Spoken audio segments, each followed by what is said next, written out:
In this video, we're going to be showing you how you can turn off background data on Android.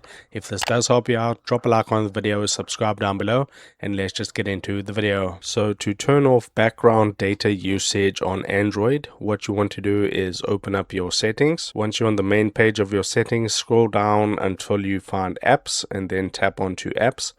And then you can do this for any app that you have on your phone. I'll select avatar stickers.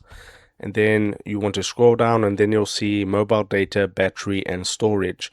You want to tap onto mobile data and there you'll see it says allow background data usage. So you can simply toggle that down and you won't be able to use mobile, and then it won't be able to use background data.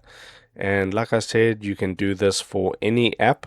So let me go to Brave and then go to mobile data and then turn it off as well. So you can do this for each and every app on your phone, but you do need to do it one by one. Okay, if this helped you out, drop a like on the video and subscribe to my channel.